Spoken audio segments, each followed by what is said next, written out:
அந்த நம்பிராஜாவும் பசங்களும் என்ன பண்றாங்கன்னா, நம்ம ஊர்ல இப்ப எப்படி இங்க விசேஷம் நடக்கு அந்த மாதிரி அங்க வேடுவர் குலத்துல அன்னைக்கு விசேஷம் நடக்குது. அதுக்கு வள்ளி கூட்டிட்டு ஊருக்குள்ள வந்துடுறாங்க. முருகன் வேங்கமரமா இருந்த முருகன் திரும்பி பாக்குறாரு, வள்ளியை காணோம். இவருனால வள்ளியை பார்க்காம இருக்கவே முடியல. அப்ப என்ன பண்றது? வள்ளியை பார்க்க ஊருக்குள்ள போகணும். அது காணக்காடு. அங்க சும்மா போனா இப்பவெல்லாம் யாரு வேணாலும் எங்க வேணாலும் போலாம். முதல்ல யாராவது போனா யார் நீ என்ன விவரம் எல்லாம் கேள்வியும் கேட்பாங்க. அப்ப யோசனை பண்ணாரு. அப்ப அங்க விசேஷம் நடக்குது. விசேஷம் நடக்கிறதுக்கு நம்ம எப்படி போகணும்னு ஒரு யோசனை பண்ணிட்டு வளையல் செட்டியாரா வேஷம் போட்டுறாரு. வயதான ஒரு வளையல் செட்டியார் வேஷமா போட்டு அங்க போறாரு. அங்க போய் ஊருக்குள்ள வளையல் வளையல் வளையல்ட்டு பச்சை வளையல் இருக்கா சிவப்பு வளையல் இருக்கான்னு கேட்டே போறாரு. அப்படியே வீடு வீடா பார்த்துட்டு எந்த வீடு வள்ளி வீடுன்னு தொலை வீட்டே போகையில ஒரு பெரிய வீடு, அந்த வீட்டுக்கிட்ட போறாரு. அங்க ஒரு வயதான அம்மா இருக்கிறாங்க.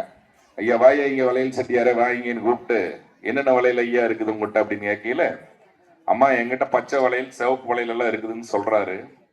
பச்சை வளையல் சிவப்பு வளையல் எல்லாம் இருக்கட்டும் ஐயா, எங்க வள்ளி ராஜா வீட்டு பொண்ணு, அவளுக்கு பவள வளையல் தங்க வளையல் இருக்குதான்னு கேட்கிறாரு. அதெல்லாம் இல்லைங்கம்மா, நான் காட்டுக்குள்ள இருக்கிறேன், எப்படி பவள வளையல் தங்க வளையல் பண்ண முடியும், நான் ஊருக்குள்ள தான் செஞ்சு கொடுக்கலாம், இப்ப முடியாதுன்னு சொல்றாரு. அப்படியா, சரிங்க ஐயா, எங்க வள்ளிக்கு கல்யாண வயசு வந்துருச்சு, நீங்க வளையல் போட்டா கல்யாணம் நடக்குமான்னு கேக்குறாங்க.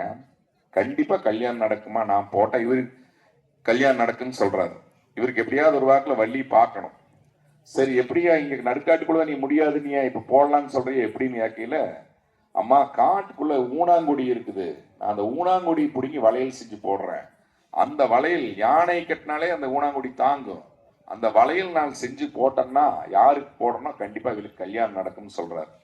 சரின்னு அந்த அம்மாளும் சரி பாவம் வளையல் செட்டியார் வயசானவரா இருக்காரு, சரியா அப்படின்னு சொல்லிட்டு நீங்க ஒரு ஊனாங்குடி வளையல் செஞ்சு போடுங்கன்ட்டு அவர் கூப்பிட்டு வள்ளிக்கு வளையல் போட சொல்றாரு. அது எப்படின்னா,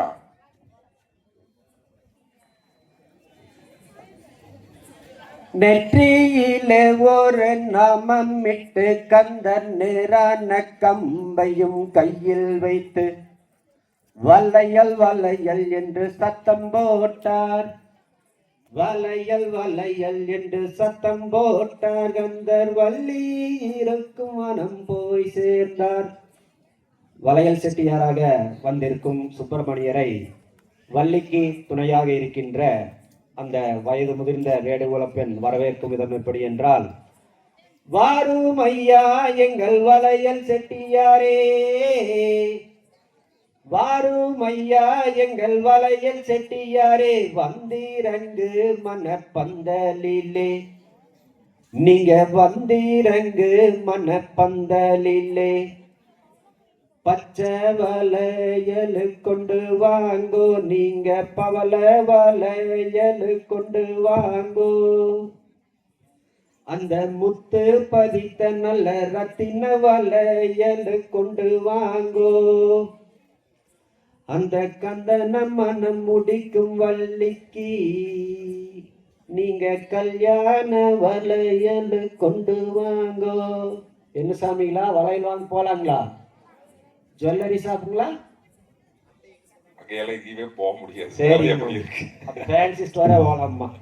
செய்தானே நானே நன்னா நன்னே தனனே நானே நானே நன்னா, செய்தானே நானே நானே நன்னா நன்னே தனனே நானே நானே நன்னா, செய்தார் என்ன வாடி வேடுத்தார்கள் எழிலாலான ரூபம் கொண்டு, செய்தார் வண்ணமோ வானங்கடந்தே வள்ளி இருக்கும் மனதானிலே, செய்தார் வலையோ வலையல் நின்று வள்ளி இருக்கும் வனதானிலே, செய்தார் தோல் மாட்டி தோழனிலே தொடப்புடன் நம்மளி மேல் போட்டாராம், செய்தார்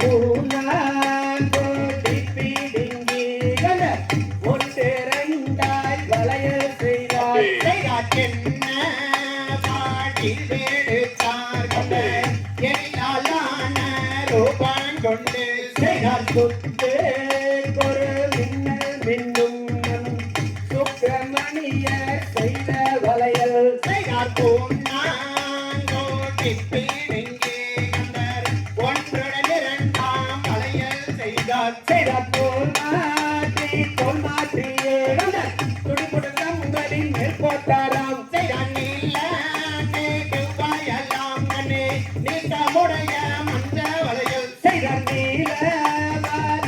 நெற்று கந்தர் நின்று நின்று கூறுகிறார் செய்தார் மந்த பாலையல் என்று கந்தர் மாறி மாறி கூறுகிறார் செய்த ஊனா கோடி பீடிங்கி கந்தர் ஒன்று ரெண்டாய் வளையல் செய்தார் செய்தார் சவல பாலையல் என்று கந்தர் நின்று நின்று கூறுகிறார் தாம் தைய லட்சித்தோ கதவிகதோ தாராதைய கையத்தோ